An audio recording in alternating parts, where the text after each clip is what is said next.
I was really trying to find my own inner peace and my own inner wisdom. I realized I could have killed myself. I was finally able to give up nicotine.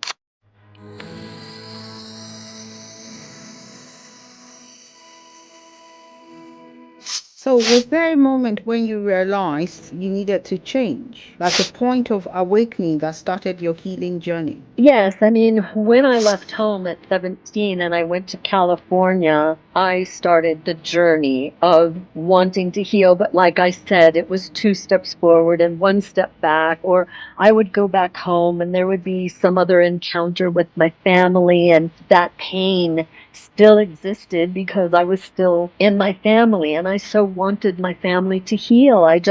By then, I was old enough to see that some families could be very loving and close, and I craved wholesomeness and I craved love of my family. And so, one step forward or two steps forward and one step back, and I would heal a little bit, or I would do, some kind of a meditation retreat. I did a Siddha yoga intensive with Muktananda, and, I was really trying to find my own inner peace and my own inner wisdom. But then, something else might trigger me. And I was, like I said, then I would find myself partying on Sunset Boulevard. So I think the true, like, wake up call was getting arrested for a DUI. I mean, being thrown in jail and having your license taken away. I could only drive to work and AA meetings and the grocery store for a year,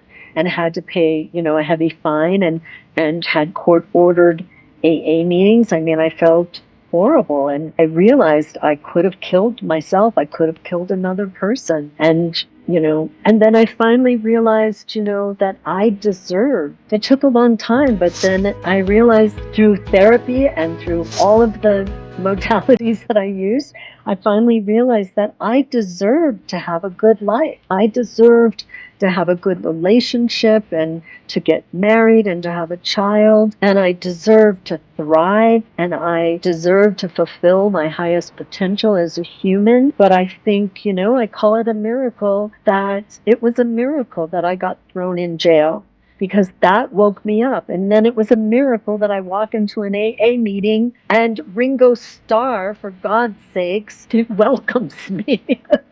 So I've had miracles in my life, and those are two good ones. Thank you.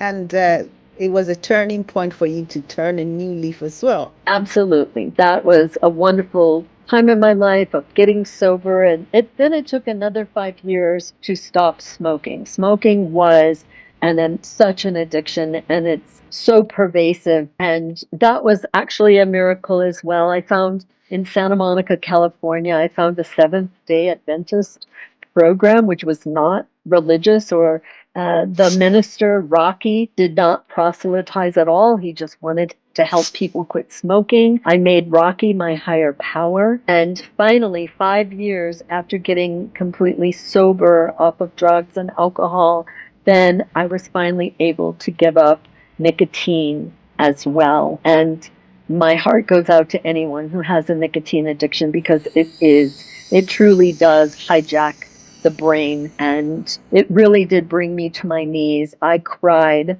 for 3 months every single day, the first 3 months of quitting nicotine. It has such a strong, addictive, it changes the brain. Yes. Thank you. Be safe and be positive. Don't forget to visit our social media handles: TikTok, YouTube, Facebook, Instagram at Rising Above Shadows of Abuse. Thank you and bye for now.